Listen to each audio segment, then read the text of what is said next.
ഇത് അമൃത്സറിലെ Ramada hotel. ബാഗുകൾ മുറിയിൽ വെച്ച് ചെറിയൊരു വിശ്രമത്തിന് ശേഷം പുറത്തിറങ്ങിയിരിക്കുകയാണ് ഞാൻ. ബണ്ടി. എന്നെ നഗരത്തിന്റെ കാഴ്ചകളിലേക്ക് കൊണ്ടുപോകാൻ ഹോട്ടലുകാർ ഏർപ്പാടാക്കി തന്നതാണ് ബൽബീന്ദർ എന്ന ബണ്ടിയെ. അയാൾ കാറിന്റെ പിൻസീറ്റിൽ കയറി.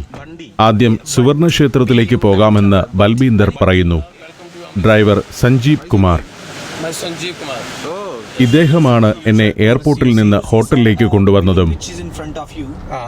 ഹോട്ടലിൽ നിന്നിറങ്ങി ഹാൾ റോഡിലൂടെ ഒരു ചരിത്ര മന്ദിരത്തിനരികിലേക്കാണ് ആദ്യമെത്തിയത്. ഇതിവിടുത്തെ ടൗൺ ഹാളാണ്. പഴയൊരു മന്ദിരമാണ് ഇന്നത്തെ ടൗൺ ഹാൾ. 1870-ൽ ബ്രിട്ടീഷുകാർ നിർമ്മിച്ച മന്ദിരം. വലിയൊരു ചരിത്ര പ്രാധാന്യം കൂടി ഈ കെട്ടിടത്തിനുണ്ട്. ഇന്ത്യൻ സ്വാതന്ത്ര്യ സമര പ്രസ്ഥാനത്തെ ചോരയിൽ മുക്കിയ ജാലിയൻവാല ബാഗ് സംഭവവുമായുള്ള ബന്ധമാണത്. ആ കൂട്ടക്കൊലയ്ക്ക് നിർദ്ദേശം നൽകിയ ബ്രിഗേഡിയർ R.E. ഡയറിന്റെ ഓഫീസ് ഇതായിരുന്നു. ഇന്ത്യൻ ചരിത്രത്തിലെ സുപ്രധാനമായ ഒരു ചരിത്രത്തിന്റെ ഭാഗമായ മന്ദിരം. പക്ഷേ വികൃതമായ ഏച്ചുകെട്ടലുകളൊക്കെയായി തികച്ചും വൃത്തിഹീനമായാണ് അതിന്ന് നിലകൊള്ളുന്നത്. ടൗൺ ഹാൾ മന്ദിരത്തിനടുത്തു നിന്നും യാത്ര തുടരുകയാണ്. സിഖ് മതക്കാരുടെ ആത്മീയ തലസ്ഥാനമാണ് അമൃത്സർ. ഇവിടുത്തെ സുവർണ ക്ഷേത്രത്തിലേക്കാണ് ഇന്ന് ആദ്യം പോകുന്നത്. ക്ഷേത്രത്തിലേക്കുള്ള വഴിയിൽ ഇവിടം വരെ മാത്രമേ കാർ ചെല്ലുകയുള്ളൂ. വേലികെട്ടി വാഹന ഗതാഗതം തടഞ്ഞിരിക്കുകയാണ്. ഞാൻ കാറിൽ നിന്നിറങ്ങി. ക്ഷേത്രത്തിലേക്കുള്ള വഴിയിൽ ജനം നിറഞ്ഞൊഴുകുകയാണ്. ഇന്ന് അവധി ദിനമായത് കൂടിയാവാം തിരക്ക് കൂടാനുള്ള കാരണം. ലോകത്തിന്റെ നാനാഭാഗത്തു നിന്നും ഇന്ത്യയുടെ തന്നെ വിവിധ ഭാഗങ്ങളിൽ നിന്നും ഓരോ ദിവസവും ആളുകൾ സുവർണക്ഷേത്രത്തിലേക്ക് ഇങ്ങനെ ഒഴുകിയെത്തിക്കൊണ്ടിരിക്കും. സിഖുകാരുടെ പല സാമ്പത്തിക അവസ്ഥകൾ ഇവിടെ ഇങ്ങനെ നിൽക്കുമ്പോൾ കാണാനാവുന്നു. വ്യവസായവും വ്യാപാരവും കൊണ്ട് കോടീശ്വരന്മാരായ സിഖുകാർ ലോകത്തിന്റെ പല ഭാഗങ്ങളിലുമുണ്ട്. അതേസമയം അന്നന്നത്തെ ജീവിതത്തിനായി പഴഞ്ചൻ റിക്ഷ ചവിട്ടി അമൃത്സറിന്റെ തെരുവിലൂടെ പോകുന്നവരുമുണ്ട്. 1 ലക്ഷത്തിലേറെ ആളുകളാണ് ദിവസവും സുവർണക്ഷേത്രം സന്ദർശിക്കാനെത്തുന്നത്. ഏപ്രിൽ മാസത്തിൽ നടക്കുന്ന വൈശാഖി ഉത്സവമാണ് സിഖുകാരുടെ ഏറ്റവും വലിയ ആഘോഷം. സുരക്ഷാ കാരണങ്ങളാലാണ് ക്ഷേത്രത്തിനു സമീപത്തേക്കുള്ള വാഹന ഗതാഗതം തടഞ്ഞിരിക്കുന്നത്. നല്ലൊരു ശതമാനം ആളുകളും പ്രധാന പാതയിൽ നിന്നും ക്ഷേത്രവഴിയിലൂടെ നടന്നും അവിടെ എത്തുന്നു. മതപരമായ പ്രാധാന്യമുള്ളവരാണെന്ന് തോന്നുന്ന ചിലരെയും അക്കൂട്ടത്തിൽ കാണാം. സുവർണക്ഷേത്രത്തിൽ സന്ദർശകരായി എത്തുന്നവർ ഏതു മതത്തിൽപ്പെട്ടവരാണെങ്കിലും ഇങ്ങനെയൊരു തലയിൽ കെട്ട് ഉണ്ടായിരിക്കണം. ഞാനും അവിടെ നിന്ന് ഒരു കാവിത്തുണിക്കഷ്ണം വാങ്ങി. നടത്തം തുടരുകയാണ്. വഴിയരികിലുള്ള കെട്ടിടങ്ങളിൽ പലതും നൂറ്റാണ്ടുകൾ പഴക്കമുള്ളവയാണ്. സ്വാതന്ത്ര്യ പോരാട്ടത്തിന്റെയും ഖാലിസ്ഥാൻ വാദത്തിന്റെയും ഭാഗമായ ഒട്ടേറെ സംഭവങ്ങൾക്ക് സാക്ഷ്യം വഹിച്ചിട്ടുള്ള കെട്ടിടങ്ങളാണ് ഇതെല്ലാം. അതോർത്തുകൊണ്ട് നടക്കുമ്പോഴാണ് വൃത്തിയില്ലാത്തതും കാലപ്പഴക്കം കൊണ്ട് കറുത്തുപോയതുമായ കെട്ടിടങ്ങളുള്ള അമൃത്സറിനെക്കുറിച്ച് ആദരം തോന്നുന്നത്. സ്വാതന്ത്ര്യ സമരത്തിന്റെ അഗ്നിജ്വാലകളും ഇന്ത്യ വിഭജനത്തിന്റെ ചോരപ്പാടുകളുമൊക്കെ ഈ നഗരം ഏറ്റുവാങ്ങിയിരിക്കുന്നു.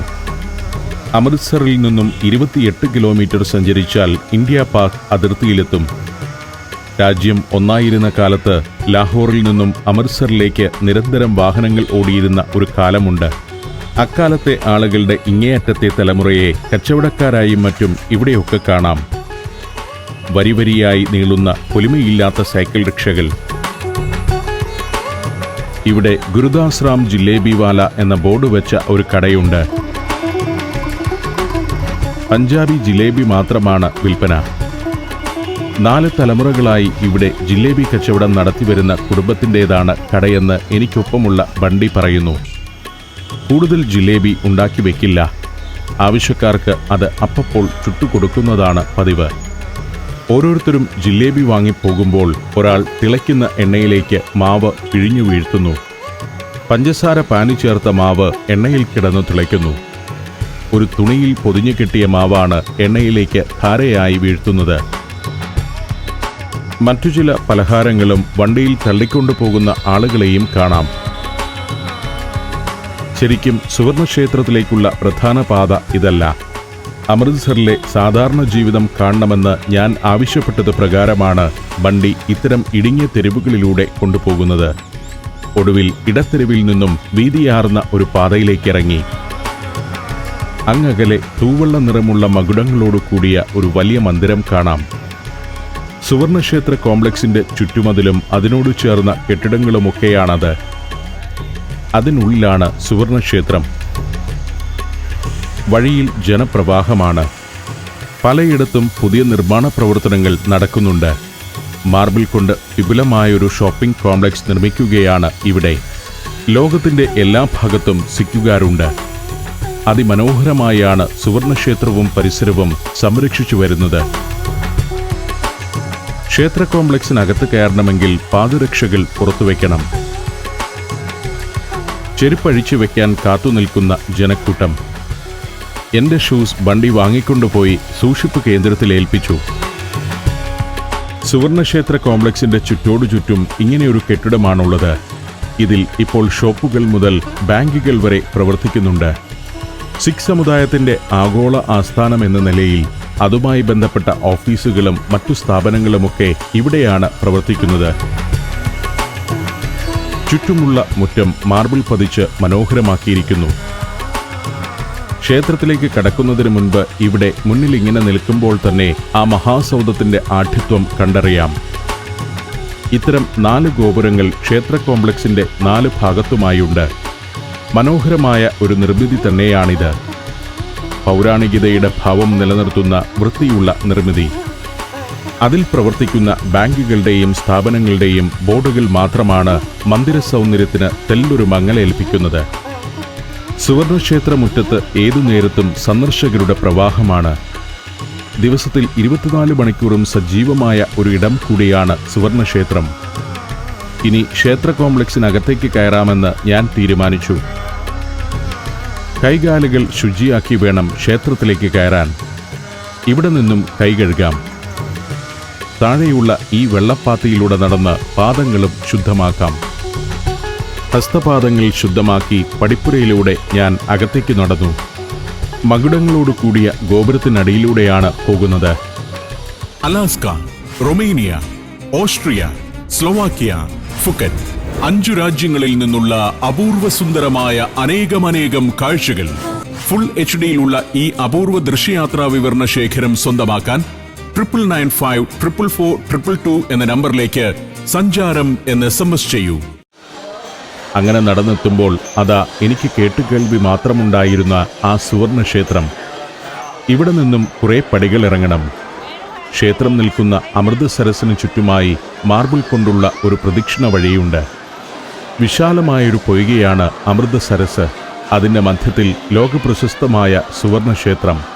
ക്ഷേത്രത്തെ ഒരു പാലം കൊണ്ട് കരയിലെ അകാൽ തഖ്ത് എന്ന കെട്ടിടവുമായി ബന്ധിപ്പിച്ചിരിക്കുന്നു. ഹർമന്ദിർ സാഹിബ്, ദർബാർ സാഹിബ് എന്നൊക്കെയാണ് സിക്കുകാർ ഈ ക്ഷേത്രത്തെ വിശേഷിപ്പിക്കുന്നത്. 1588-ലാണ് ഗുരു രാംദാസിന്റെ നേതൃത്വത്തിൽ ഈ ക്ഷേത്രത്തിന്റെ നിർമ്മാണം തുടങ്ങിയത്. 5ാം സിഖ് ഗുരുവായിരുന്ന ഗുരു അർജുൻ 1604-ൽ ഇതിന്റെ നിർമ്മാണം പൂർത്തിയാക്കി. താൻ ക്രോഡീകരിച്ചെടുത്ത സിഖ് മതത്തിന്റെ ആദ്യ ഗ്രന്ഥം ഗുരു ഗ്രന്ഥ് സാഹിബ് ഈ ക്ഷേത്രത്തിൽ പ്രതിഷ്ഠിച്ചത് അദ്ദേഹമാണ്. 4ാം സിഖ് ഗുരുവായിരുന്ന ഗുരു രാംദാസ് 1577-ൽ പുണ്യതീർത്ഥ പൊയ്ക എന്ന നിലയിൽ നിർമ്മിച്ചതാണ് അമൃതസരസ്. ഏറ്റവും പാവനമായ പൊയ്കയ്ക്ക് നടുവിലായിരിക്കണം സിഖ് മതത്തിന്റെ കേന്ദ്രസ്ഥാനം എന്ന ചിന്തയിലാണ് ഹർമന്ദിർ സാഹിബ് അമൃതസരസിന്റെ മധ്യത്തിൽ പണി കഴിപ്പിക്കപ്പെട്ടത്. അമൃതസരസിനു ചുറ്റുമുള്ള പ്രദക്ഷിണ പദം മാർബിൾ കൊണ്ട് അതിമനോഹരമാക്കിയതാണ്. അവിടെ ജനം നിറഞ്ഞൊഴുകിക്കൊണ്ടിരിക്കുന്നു. അമൃതസരസിന് ചുറ്റും ഇങ്ങനെയൊരു തളമുണ്ട്. വെയിൽ കൊള്ളാതെ ആളുകൾക്കിരിക്കാവുന്ന ഒരു മാർബിൾ തളം. ചുറ്റുമുള്ള തൂണുകളും മാർബിൾ കൊണ്ടുള്ളതാണ്. ആ തൂണുകളിൽ സൂക്ഷിച്ചു നോക്കിയാൽ വെടിയുണ്ട പാടുകൾ കാണാം. 1984-ൽ ഒരു വലിയ യുദ്ധത്തിന്റെ മുറ്റം കൂടിയായിരുന്നു ഇതെന്നോർക്കണം. നേരം 10 കഴിഞ്ഞതേയുള്ളൂവെങ്കിലും വെയിലിന് ചൂട് കൂടിയിരിക്കുന്നു. അതോടെ ആളുകൾ മാർബിൾ തളത്തിലേക്ക് കയറിത്തുടങ്ങും. എല്ലായിടത്തും നല്ല വൃത്തി. ഇത്രയും ശുചിത്വത്തോടെ സൂക്ഷിക്കുന്ന ഒരു ക്ഷേത്രം ഇന്ത്യയിൽ മറ്റെവിടെയും ഞാൻ കണ്ടിട്ടില്ല. ലോകത്തു തന്നെ അപൂർവമാണ് ഇത്ര മനോഹരവും വിശാലവുമായ ഒരു ക്ഷേത്രം.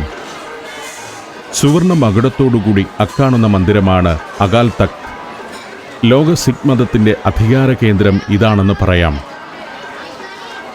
സിഖ് മതത്തിൻ്റെ കേന്ദ്ര ബോഡിയായ ഖൽസയുടെ ആസ്ഥാനവും സിഖുകാരുടെ പരമോന്നത വക്താവായ ജാഥേദറുടെ കാര്യാലയവും ആ മന്ദിരത്തിലാണ്. 6ാം സിഖ് ഗുരുവായിരുന്ന ഹർഗോബിന്ദ് ജിയുടെ മേൽനോട്ടത്തിലാണ് അകാൽ തഖ്തിൻ്റെ നിർമ്മാണം നടന്നത്. 18ാം നൂറ്റാണ്ടിൽ മഹാരാജ രഞ്ജിത് സിംഗിന്റെ ജനറലായിരുന്ന ഹരിസിംഗ് നവലയുടെ നിർദ്ദേശപ്രകാരം അതിൻ്റെ മകുടം സ്വർണ്ണപ്പാളികൾ കൊണ്ട് പൊതിയുകയും ചെയ്തു. 1984 ഇന്ത്യൻ സൈന്യം നടത്തിയ ബ്ലൂ സ്റ്റാർ ഓപ്പറേഷനിൽ പൂർണ്ണമായി തകർന്ന കെട്ടിടമാണ് അകാൽ തഖ്ത്. നീളൻ മാർബിൾ തളത്തിൻ്റെ എല്ലാ മൂലയിലും ഇങ്ങനെ തണുത്ത വെള്ളം വിതരണം ചെയ്യുന്ന കൗണ്ടറുകളുണ്ട്. വെള്ളം പാത്രങ്ങളിൽ കോരി നിരത്തുന്നവരൊന്നും ഇവിടുത്തെ ജീവനക്കാരല്ല. ക്ഷേത്രത്തിലേക്ക് ഓരോ ദിവസത്തെയും സേവനം അർപ്പിക്കുന്ന വോളണ്ടിയേഴ്സാണ് കൂടുതലും. ഒരു നേർച്ചയായി ഇവിടെ വന്ന് ജോലികൾ ചെയ്യുന്നവരുമുണ്ട്. ക്ഷേത്ര പുനരുദ്ധാരണത്തിനും മറ്റുമായി സംഭാവന നൽകിയവരുടെ പേരുകൾ ഇവിടെ തൂണുകളിൽ കൊത്തിവെച്ചിട്ടുണ്ട്. സിഖ് മതസ്ഥരായ സൈനികരുടെ പേരുകളാണ് ഇതിൽ കൂടുതലായും കാണുന്നത്. പ്രദക്ഷിണ പാതയിലൂടെ ഞാൻ നടത്തം തുടർന്നു. അകാൽ തഖ്തിന്റെ നേരെ എതിർവശത്തുള്ള ഭാഗമാണിത്. ഇവിടെ അമൃതസരസിൽ കുളിക്കടവുകളുണ്ട്. സിഖുകാരുടെ പുണ്യതീർത്ഥമാണ് അമൃതസരസ്. ക്ഷേത്ര സന്ദർശനത്തിനിടെ അതിലൊന്ന് മുങ്ങുന്നത് അവരുടെ പതിവാണ്. സോപ്പ്, മറ്റു ലേപങ്ങൾ എന്നിവയൊന്നും ഉപയോഗിക്കാൻ പാടില്ല. ആളുകൾ കഴുത്തറ്റം മുങ്ങി ക്ഷേത്രത്തെ വണങ്ങി തിരികെ കയറുകയാണ് പതിവ്. സിഖുകാരുടെ മതനിയമത്തിന്റെ ഭാഗമായുള്ള ഖച്ച് എന്ന അടിവസ്ത്രം ധരിച്ചാണ് ആളുകൾ മുങ്ങുന്നത്. ഗുരു ഗോബിന്ദ് സിംഗ് ആവിഷ്കരിച്ച സംഹിത പ്രകാരം സിഖുകാർ നിർബന്ധമായും പിന്തുടരേണ്ട 5 കാകളുണ്ട്. കേശം, ഖംഖ, കൃപാൺ, കച്ച്, കാര എന്നിവയാണത്. കേശം മുറിക്കാൻ പാടില്ല. ഖംഖ എന്നത് മരം കൊണ്ടുള്ള ഒരു ചീർപ്പാണ്. മുടിക്കെട്ടിൽ ഇത് കുത്തിയിറക്കി വയ്ക്കുകയാണ് വേണ്ടത്. മതനിയമപ്രകാരം സിഖുകാർ റിബാൺ അഥവാ നീളം കുറഞ്ഞ വാൾ ധരിച്ചിരിക്കണം. കാര എന്നത് കയ്യിലിടുന്ന പരന്ന ഇരുമ്പ് വളയാണ്. ഖച്ച് എന്നത് ഹാഫ് ട്രൗസർ പോലുള്ള അടിവസ്ത്രവും. നീളൻ കുന്തവുമായി നടക്കുന്ന ഇവർ ക്ഷേത്രത്തിലെ നിയമപാലകരാണ്. മനുഷ്യന്റെ പാപങ്ങളും രോഗങ്ങളും ഈ സരസിലെ സ്നാനത്താൽ ഇല്ലാതാകുമെന്നാണ് ഭക്തരുടെ വിശ്വാസം. അമൃതസരസിൽ ആളുകൾ ഭക്തിപൂർവ്വം മുങ്ങാൻ തുടങ്ങിയതിന് പിന്നിൽ ഒരു ഐതിഹ്യ കഥയുണ്ട്. പണ്ട് ദരിദ്രനായ ഒരു പിതാവ് തൻ്റെ മകളെ ഒരു കുഷ്ഠരോഗിക്ക് വിവാഹം ചെയ്തു നൽകി. ദുഃഖിതയായ പെൺകുട്ടി ഒരു നാൾ ഭർത്താവിനെ അമൃതസരസിന്റെ കരയിലിരുത്തി അയൽ ഗ്രാമത്തിൽ ഭിക്ഷയാചിക്കാനായി പോയി. കുളക്കരയിലിരുന്ന രോഗി ഒരു അത്ഭുതം കണ്ടു. ഒരു കാക്ക അമൃതസരസിൽ മുങ്ങുന്നു. അത് പൊങ്ങി വന്നതാകട്ടെ സുന്ദരമായ ഒരു അരയന്നമായാണ്. ആ മനുഷ്യനും സരസിലേക്കിറങ്ങി. ജലത്തെ സ്പർശിച്ച മാത്രയിൽ രോഗമെല്ലാം അപ്രത്യക്ഷമായി അയാൾ സുന്ദരനും ആരോഗ്യവാനുമായി തീർന്നെന്നാണ് കഥ. അമൃതസരസിന്റെ ചുറ്റിലുമായി ചരിത്രമന്ദിരങ്ങൾ പലതുണ്ട്. എല്ലാം സിഖ് മതത്തിന്റെ ദൈനംദിന ചര്യകളുമായി ബന്ധപ്പെട്ടവ തന്നെ. സരസിന്റെ കിഴക്ക് വശത്ത് ഇവിടെ ഒരു കവാടമുണ്ട്. ഇതുവഴി ആളുകൾ അകത്തേക്കും പുറത്തേക്കും നടക്കുന്നത് കാണുന്നു. ഇതിലൂടെ ഒന്ന് പുറത്തേക്ക് കടക്കാമെന്ന് ബണ്ടി പറഞ്ഞു. പടവുകൾ കയറി നടക്കുമ്പോൾ ഇവിടെയും കാണാം ചുവരിൽ കുറേ ഫലകങ്ങൾ. ഇറങ്ങുന്നത് വലിയൊരു ഉദ്യാനത്തിലേക്കാണ്. ഉദ്യാനത്തെ ചുറ്റി കുറേ കെട്ടിടങ്ങൾ. ചുടുകട്ട കൊണ്ട് പണിത ഒരു വലിയ കെട്ടിടത്തിൽ നിന്നും ജനം ഒഴുകുന്നു. കെട്ടിടത്തിന്റെ മുറ്റത്തെ വലിയ താൽക്കാലിക പന്തലിൽ ആളുകൾ ചമരം പടിഞ്ഞിരിക്കുന്നുണ്ട്. ചുടുചായയും പലഹാരങ്ങളും കഴിച്ചുകൊണ്ടാണ് ഇരിപ്പ്. ക്ഷേത്രത്തിലെ ഊട്ടുപുരയുടെ മുറ്റമാണിത്. വരുന്നവർക്കെല്ലാം ഇവിടെ യഥേഷ്ടം ഭക്ഷണം ലഭിക്കും. വിശന്നു നിന്നുകൊണ്ട് ഒരാളും പ്രാർത്ഥിക്കരുതെന്നാണ് സിഖ് മതക്കാരുടെ തത്വം. വിശന്നു നിൽക്കുന്ന ഒരാൾക്ക് മനസ്സ് പൂർണ്ണമായും ഈശ്വരനിൽ അർപ്പിക്കാനാവുകയുമില്ല. അതുകൊണ്ട് ഗുരുദ്വാരകളിൽ എത്തുന്നവർക്ക് വിശപ്പകറ്റാനുള്ളത് നൽകി വരുന്നു. സുവർണക്ഷേത്രത്തിലെ ഈ ഊട്ടുപുരയിൽ ഏതു സമയവും ഭക്ഷണം ലഭ്യമാണ്. ചായയും ചെറുപലഹാരങ്ങളും മാത്രമല്ല, ഒരു ഭാഗത്ത് ഇതാ പ്ലേറ്റുകൾ അടുക്കി വച്ചിരിക്കുന്നു.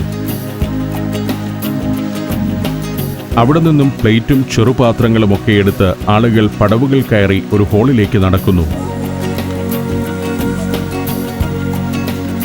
ആയിരക്കണക്കിന് പാത്രങ്ങളാണ് ഇവിടെ ഏതു സമയത്തും കഴുകി വൃത്തിയാക്കി ഉന്തുവണ്ടിയിൽ എത്തിച്ചുകൊണ്ടിരിക്കുന്നത്. പാത്രം മുതൽ ഭക്ഷണം വരെ വിതരണം ചെയ്യാൻ നൂറുകണക്കിന് സന്നദ്ധ സേവകരുണ്ട്. കുട്ടികളും മുതിർന്നവരുമൊക്കെ ഇങ്ങനെ ഭക്ഷണം വിളമ്പൽ മുതൽ പാത്രങ്ങളും തറയും ശുചിയാക്കൽ വരെയുള്ള പ്രവർത്തനങ്ങളിൽ ഏർപ്പെടുന്നു.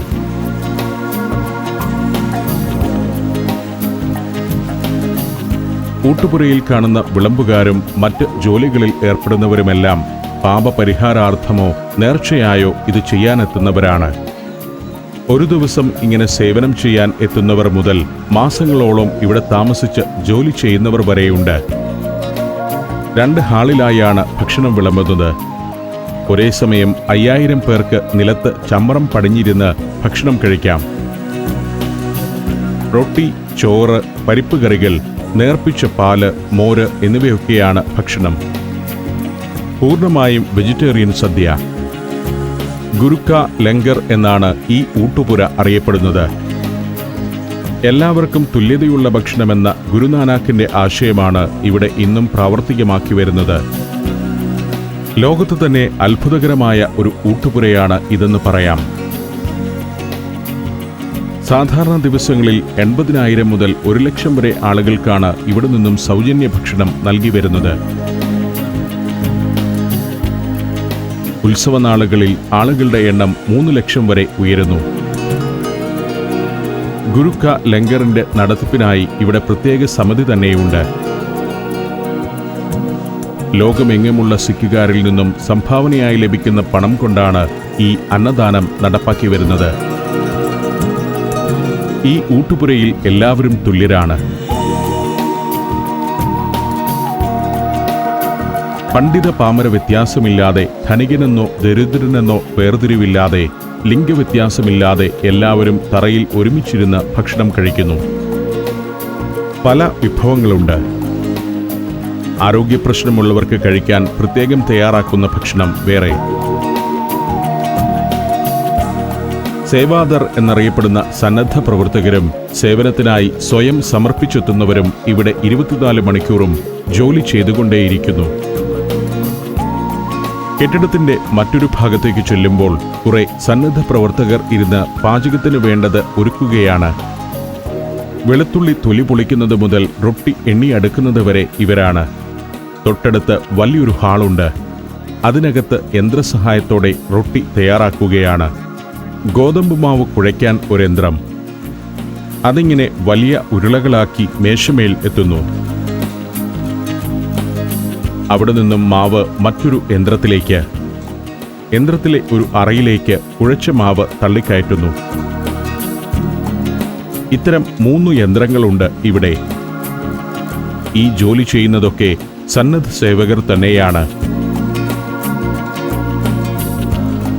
മാവ് ചെറിയ ഉരുളകളായി ഒരു കൺവെയർ ബെൽറ്റിലേക്ക് വീഴുന്നു. ഈ ഉരുളകൾ അടുത്ത ഘട്ടത്തിലേക്ക് കടക്കുന്നതോടെ ചെറുതായി ഒന്ന് പരത്തുന്നു. വീണ്ടും അടുത്ത യന്ത്രഭാഗത്തേക്ക്. ഇവിടെ വച്ച് ഒരു പ്രസ്സിങ്ങിലൂടെ മാവ് ഉരുളയ്ക്ക് ദീർഘവൃത്താകാരം കൈവരുന്നു. വീണ്ടും ഒരു കൺവെയർ ബെൽറ്റിലേക്കാണ് വീഴുന്നത്. അടുത്ത പ്രസ്സിങ്ങിൽ അത് ശരിക്കുമുള്ള റൊട്ടിയായി മാറിക്കഴിഞ്ഞു. സാധാരണ ചപ്പാത്തിയേക്കാൾ കനക്കൂടുതലുള്ള റൊട്ടി. ഉരുക്കിന്റെ വല പോലുള്ള ഒരു കൺവെയർ ബെൽറ്റിലൂടെയാണ് ഇത് നീങ്ങുന്നത്. ഈ ബെൽറ്റ് പ്രത്യേകം തയ്യാറാക്കിയ ഒരു ഓവനിലേക്ക് കയറിപ്പോകുന്നു. ഓവനിൽ ക്രമീകരിച്ചു വച്ച ഹീറ്ററുണ്ട്.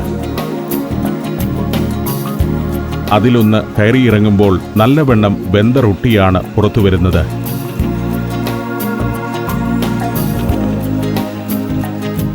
ചൂടുള്ള റൊട്ടികൾ ഒരു പൊത്തിലൂടെ തിണ്ണയിലിരിക്കുന്ന സന്നദ്ധ പ്രവർത്തകരുടെ മുന്നിലെ കൊട്ടയിലേക്ക് വീണുകൊണ്ടേയിരിക്കുന്നു.